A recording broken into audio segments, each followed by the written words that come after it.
로마서 9장 14절서부터 33절 말씀까지 끝까지 다 읽겠습니다.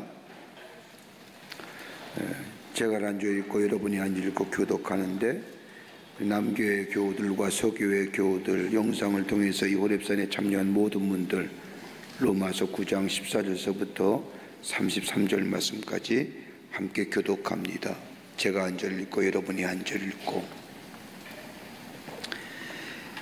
그런즉 우리가 무슨 말을 하리요? 하나님께 불의가 있느냐? 그럴 수 없느니라.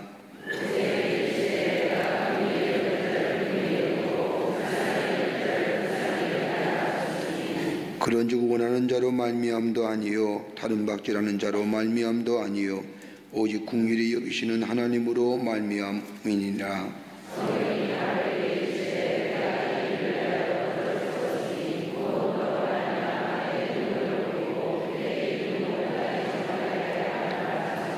그런즉 하나님께서 하고자 하시는 자를 긍휼히 여기시고 하고자 하시는 자를 완악하게 하시느니라.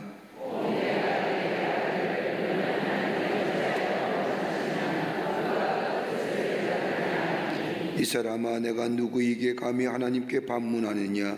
지음을 받은 물건이 지은 자에게 어찌 나를 이같이 만들었느냐 말하겠느냐?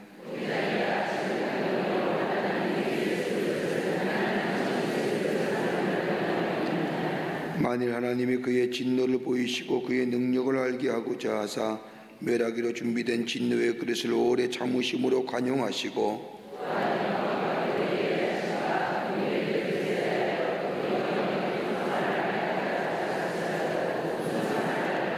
이 그릇은 우리는 곧 유대인 중에서뿐만 아니라 이방인 중에서도 부르신 자니라.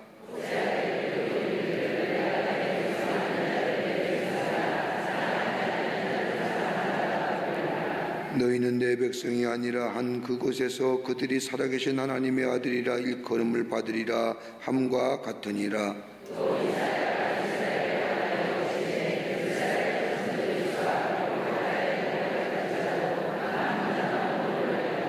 주께서 이 땅 위에서 그 말씀을 이루고 속히 시행하시리라 하셨느니라.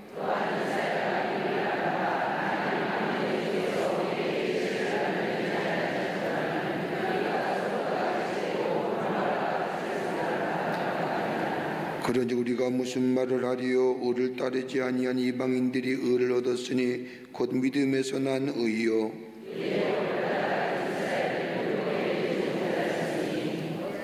어찌 그리하느냐? 그러하여 이는 그들이 믿음을 부지하지 않고 행위를 의지함이라.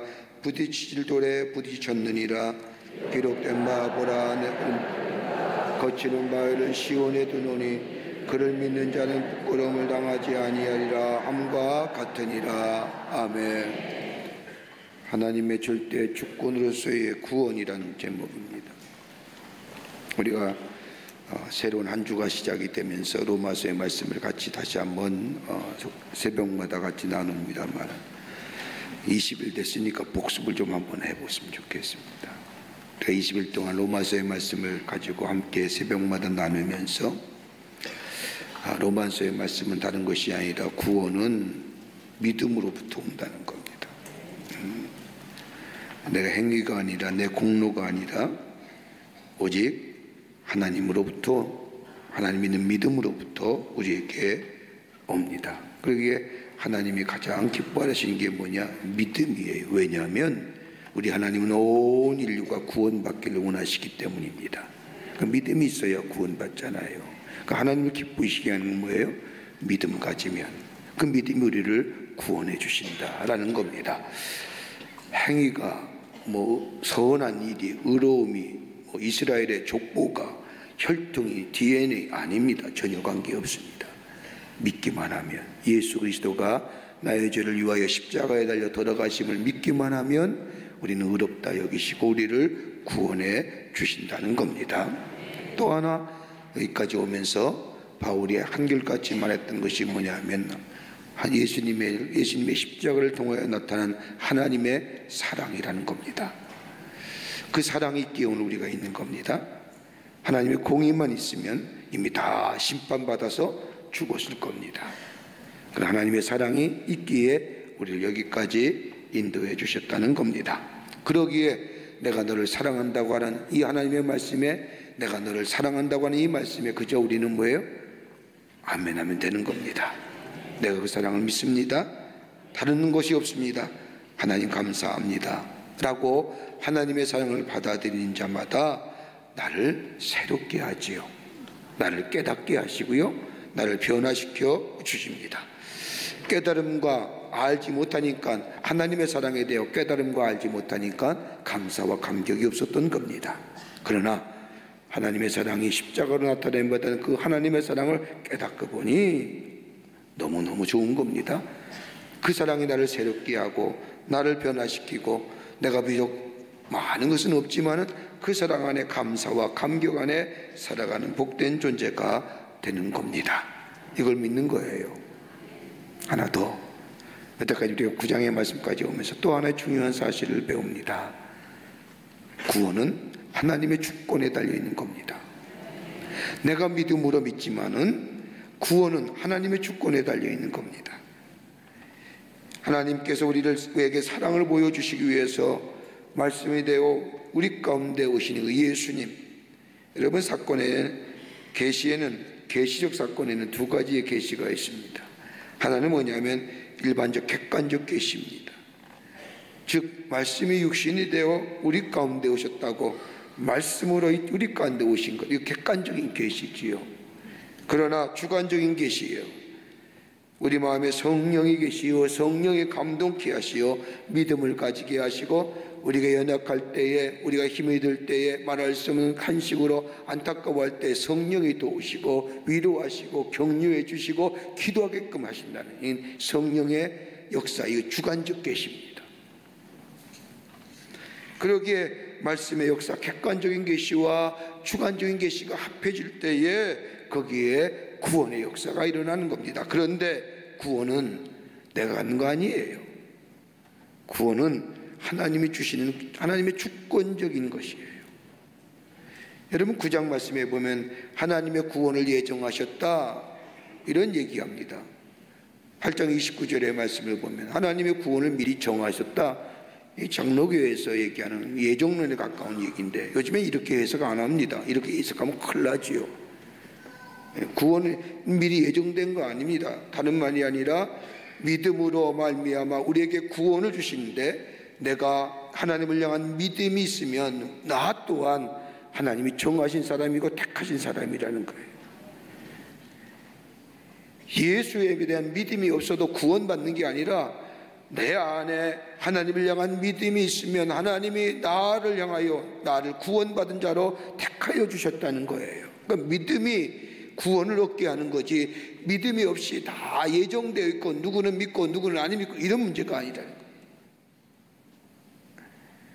여러분, 예배서 2장 8절의 말씀을 보면 바울이 그런 얘기합니다. 너희는 그 은혜에 의하여 믿음으로 말미암아 구원을 받았으니 이것은 너희에게 난 것이 아니요 하나님의 선물이니라. 구원이 예정된 것이 아니라 우리가 구원을 받는데 필요한 것이 있다고 하면 믿음인데, 그 믿음은 하나님의 선물입니다. 내가 가지고 있는 믿음이라든지 내가 신뢰하는 이 마음, 하나님을 향한 마음, 저절로 있어진 것이 아니라 하나님이 우리에게 마음에 그 믿음, 우리의 마음에 그 믿음을 심어주신 겁니다. 그 믿음을 받았다는 것은, 내가 믿음을 받았다고 수용했다는 것은 내가 하나님 앞에 선택받았다는, 택하심을 받았다는 증거라는 겁니다. 여러분, 다 구원의 선물을, 믿음을 주셨는데 어떤 사람은 안 믿지 않습니까? 안 믿지 않습니까? 이 앞에 전도하는 우리 권사님이나 우리 교우들 가만히 보면 그렇게 전도하고 예수 믿으시오 그때 앞에서 얘기하는데, 어떤 분들은 예수를 영접하고 나와서 이 교회 벤치에 앉아서 그렇게 귀담아 들어요. 근데 어떤 사람은 손살에 치고 날뿌리 치고 매적하기, 심지어는 왜 이런 걸 나까지 줍니까? 라고 얘기해요. 복음이 왔는데도 복음을 받아들이는 것, 그 믿음을 받아들이는 것은 하나님의 선물이에요. 예? 믿을 수 있는 마음 주시고 그래서 영접할 수 있는 것, 그 하나님 앞에 구원받은 자의 모습. 그러기에 우리의 구원은 하나님의 절대 주권에 의해서 구원받은 겁니다. 구원받았다고 하는 것은, 다시 말해 부르심이 있다고 하는 것은 사명이고, 부르심의 이유를 때문에 우리를 선택해 주시고 우리를 불러주시고 하나님의 사람으로 삼아주셨다. 하나님의 구원의 주권적인 겁니다.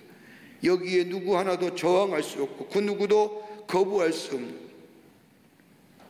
그러기에 오늘 9장 16절 말씀에 다시 한번 바울은 하나님의 구원의 주권적인 것을 얘기합니다. 16절에 그런즉 원하는 자로 말미암도 아니요 다른 박질하는 자도 말미암도 아니요 오직 긍휼히 여기시는 하나님의 마음으로 말미암아 구원이 있어졌다는 거예요. 여러분, 노력한다고 구원되는 거 아닙니다. 노력한다고 해서 구원이 얻어지는 게 아닙니다. 여러분, 앞서 우리가 같이 말씀 나눈 것처럼 내가 노력한다고 한다면, 그래서 구원이 얻어진다고 한다면 여러분 철저하게 율법주의자입니다. 선한 행위에서 구원받는다? 여러분, 율법의 가장 중요한 얘기가 뭡니까? 인과 아유로 아닙니까? 이렇게 되면 이렇게 될 것이다라고.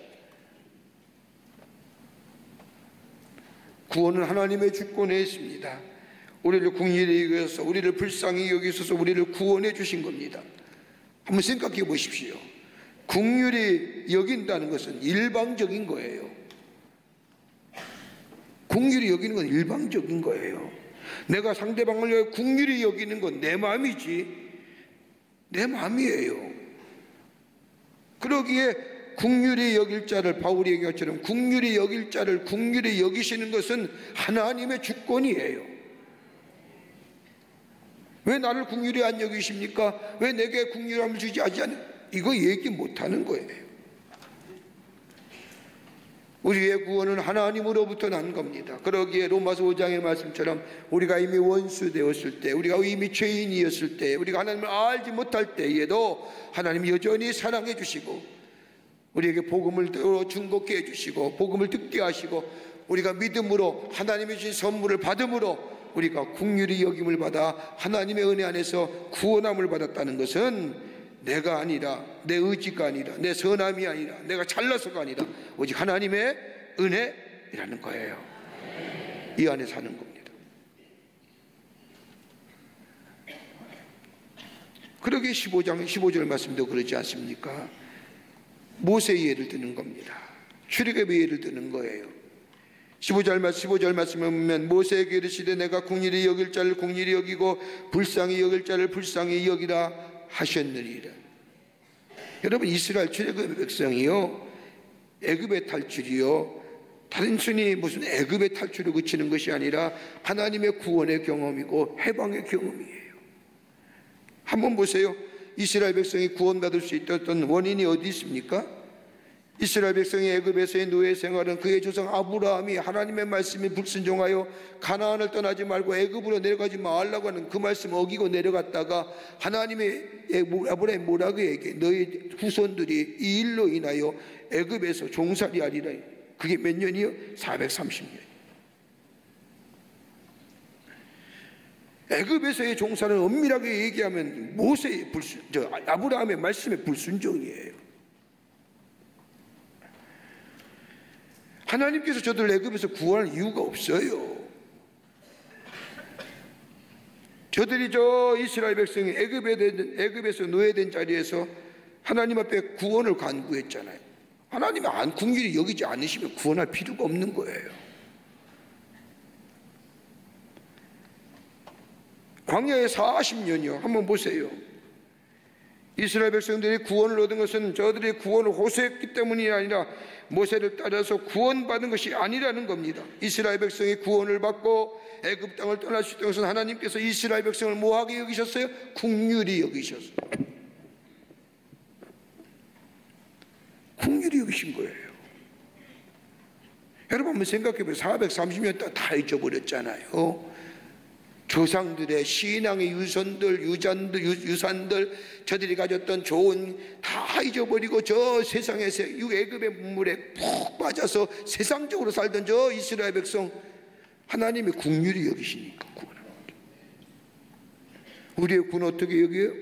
우리의 구원은 내가 다른 박질에서 얻어진 것이 아니라 하나님 우리를 불쌍히 여기시기, 죄로 말미암아 영원히 죄 가운데 죄의 쌍은 사망인데 사망일로 달려가는 우리들을 불쌍히 여기셔서 예수 그리스도를 이 땅에 보내주시고 일반적 계시로요. 그리고 말씀을 통해서 우리 가운데 보내고 들려주시고요. 그것을 받아들이는 자마다, 믿는 자마다 그 또한 하나님의 선물 우리에게 받주시고요. 여기에 구원의 역사가 일어나는데 내가 잘나서가 아니라, 내가 의로워서가 아니라, 내가 구원받은 것은 전적인 하나님의 사랑이요, 선물이요, 은혜라는 겁니다. 이걸 아는 자입니다. 그래서 하나님은요, 긍휼히 여기시는데 누굴 사용하시느냐? 바로 같은 자도 사용하시는 거예요. 우리를 긍휼히 여기시기 때문에, 구원받기 위해서요. 성경 17절 말씀을 보세요. 뭐라고 얘기해요? 성경이 바로에게 이르시되 내가 이 일을 위하여 너를 세웠나니 곧 너로 말미암아 내 능력을 보이고 내 이름이 온 땅에 전파되게 하려 함이니라. 바울이 이스라엘 구원에 바로가 역할을 했어요. 어떤 역할이에요? 바로의 마음을 강팍하게 했잖아요. 네? 그래서 이스라엘 백성을 뒤쫓아왔잖아요. 만약에 바로가 이스라엘 백성을 뒤쫓아 않았다라고 하면 이스라엘 백성이 그 강력한 마음에 하나님 구원해 주세요, 하나님 구원해 주세요, 하나님 도와주세요, 이렇게 기도할 수 있겠냐 이거예요. 여기에 신학적으로 중요한 얘기가 있습니다. 하나님의 선제적 은총에 인간의 반응이 뭐 이렇게 웨슬레적인 신앙으로 뭐 얘기할 수 있지만은, 이 얘기하는 거예요. 성경적으로 얘기해요. 악한 자도 하나님의 구원에 쓰임 받는다는 거예요. 하나님이 바로를 통하여 바로에게 강박한 마음을 주셨기에 바로의 군대가 뒤쳐져 오니까 이 이스라엘 백성이 그것이 무서워서 도망가다가 홍해 앞에 섰을 때 하나님 구원해 주세요.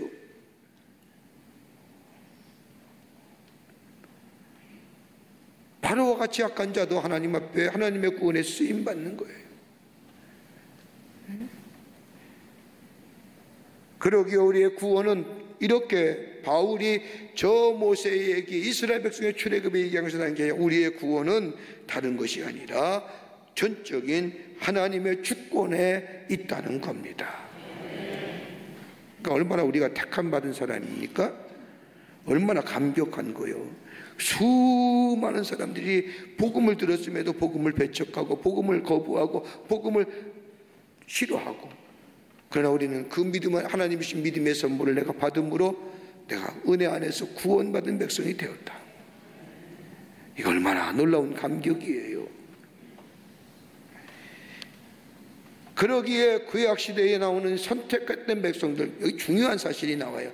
이스라엘 백성이 선택받았다고 하는 사실은 예표요, 그림자에 불과한, 택함 받았다는 것은 하나님의 주관적인 행동인데, 참된 선택은 다름이 아니라 예수를 믿고 구원받고 은혜 안에 거하는 삶, 이 은혜 안에 사는 삶이 참된 구원받은 자의 삶이고, 그리고 하나님의 백성이라는 겁니다. 그러면서 바울은 이렇게 하나님의 구원의 주권을 얘기하면서 오늘 본문의 말씀에 우리에게 다시 한번 어떻게 구원이 이루어졌느냐, 명확하게 세 가지의 성경에 나타난 예를 통해서 말씀합니다. 하나가 뭐냐? 토기장이의 비유입니다. 토기장이의 비유입니다. 하나는, 첫째는 뭐냐? 하나님은 은혜의 하나님이라는 겁니다. 바울은 토기장의 비유를 통해서 하나님이 은혜의 하나님이라는 사실을 다시 한번 분명하게 말씀하는데, 본문 로마서 9장 20절과 23절의 말씀입니다. 자, 보세요. 토기장이가 그릇을 만들어요. 오늘 성경의 말씀을 보면 귀한 것을 만들고 천한 것을 만들어요. 그런데 귀한 것을 만들고 천한 것을 만드는데, 이 그릇이 왜 나는 귀한 것으로 만들고 왜 나는 천한 것으로 만들었느냐, 얘기할 수 있겠냐는 거예요. 오늘 성경 말씀은 22절과 23절의 말씀을 보세요. 만일 하나님이 그의 진노를 보이시고 그의 능력을 알게 하시고자 하사 멸하기로 준비된 진노의 그릇을 오래 참으심으로 관용하시고, 또한 영광받기로 예비하신 바 긍휼의 진노의 그릇에 대하여 그의 영광의 풍성함을 알게 하고자 하셨으라도 무슨 말하여? 자, 보세요. 이런 말이에요. 긍휼의 그릇과 진노의 그릇을 만들었어요. 긍휼의 그릇은 뭐예요? 다름이 아니라 저 유대인을 위한 얘기예요. 진노는 뭐예요? 이방인이에요. 그릇을 만들었는데, 진노의 그릇을 만들고 긍휼의 그릇을 만들었는데 진노의 그릇을 깨트려 버려야 되는데 하나님이 오래 기다리시는 거예요. 참으심으로. 왜요? 구원을 위해서. 국률의 그릇은 어떤 것이에요? 다른 오늘 성경 말씀을 보면 하나님의 영광의 그 풍성함이 어떤 것인지 알고자 하여 저들 또한 하나님의 구원받은 백성으로 삼으시기 위해서 그 국률의 그릇을 만드신 거예요. 그런데 진노의 그릇을 만든 자가 하나님 토기장에게 얘기하는 거예요. 하나님께 왜 나는 이런 것으로 만들었습니까? 얘기할 거 없다는 거예요. 전적인 하나님의 구원의 주권이에요. 저 진노의 그릇인 자는 오늘 성경 말씀처럼 저 오래 참으심으로 관용하심으로 저들이 하나님께로 돌아오길만을 기다리시는, 또 국률의 그릇인 저 유대인에 대해서는 저들이 저 조상서부터 아브라함과 저 이삭과 야곱과 모세를 이어지는 그 구전으로 전승을 내놓은 신앙의 좋은 것들, 그 풍성함을 알게 하시기 위해서. 다른 말로 말하면 유대인이나 이방인이나 다 하나님의 구원의 대상이고 하나님이 기다리시고 돌아오기만을 기다리신다. 하나님의 절대 은총을 얘기하는 겁니다. 어떤 사람이 있는지 넉넉하고 그렇지 못한 사람, 좋은 사람, 나쁜 사람, 높은, 다 상관없이 다 모두가 구원받아야 되는데, 진노의 그릇은 뭐예요? 하나님의 오래 기다리심. 국률의 그릇은 뭐예요? 하나님의 영광의 풍성함을 알게 하시어 저들이 다 하나님께로 돌아오시길 위한, 다 하나님의 은혜 안에 거하는 자들이라는 사실을, 그러면서 하나님의 구원은 절대적인 하나님의 주권 아래 있다는 사실을 가리킵니다. 그래서 은혜는요, 은혜의 기회는 동일한 거예요. 천한 그릇으로 만들어졌다고 해서 토기장에게 항의할 수가 없는 것처럼 피조물이 창조되신 하나님 앞에 왜 이렇게 만들었습니까? 왜 이런 환경에 살게 했습니까? 나는 왜 진노와 나는 왜 국률의 것만 이렇게 얘기할 수 없는 거예요. 여러분, 현재의 차이가 있는 것 같지만 먼 미래는 뭐예요? 구원 받은 백성으로 다 동일한 거예요. 은혜의 동일성이에요. 그러기에 바울은 이렇게 토기장 예비를 하면서 진노의 그릇이나 국률의 그릇이나 귀한 그릇이나 천한 그릇이나 다 뭐예요?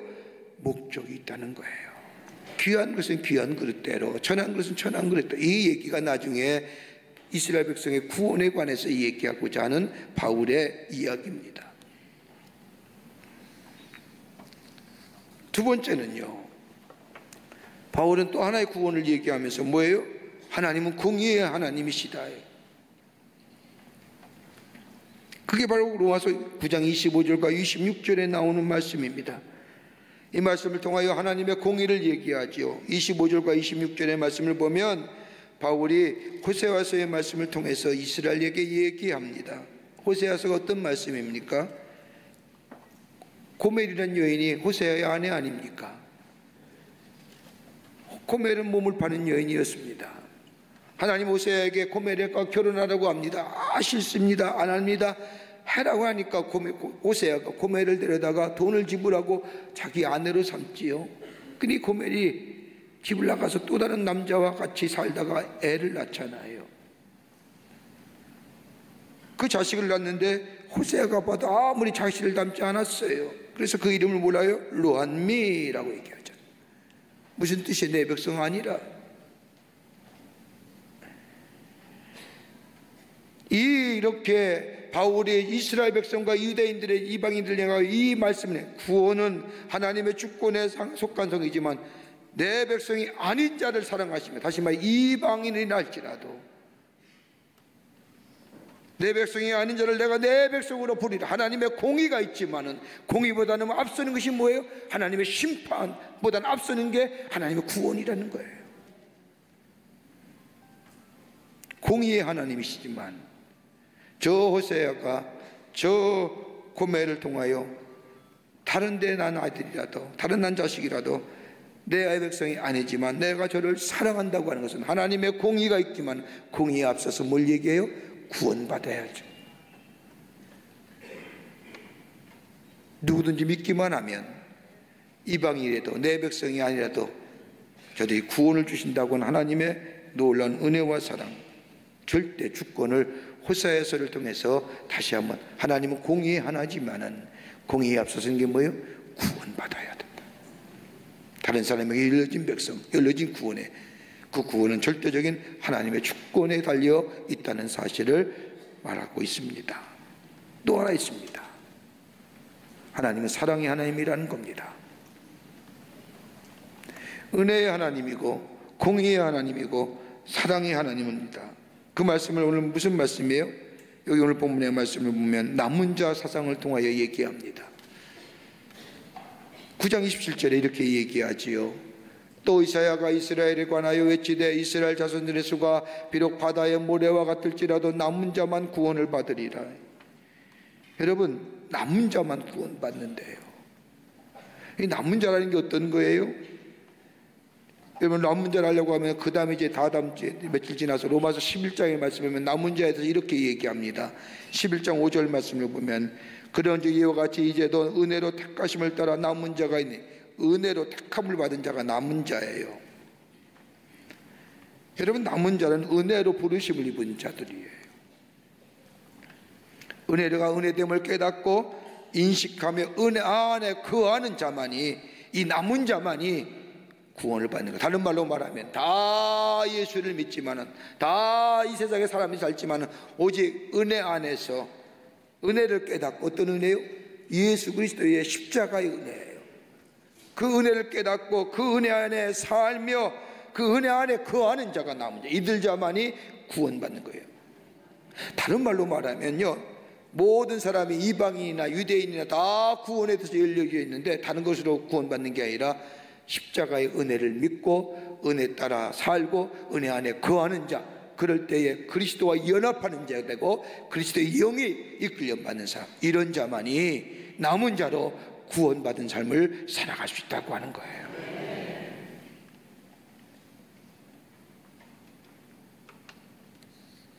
여러분, 성경 말씀을 보세요. 오늘 바울이 남은 자에 대해서 좀 설명하기를 뭐라고 얘기합니까?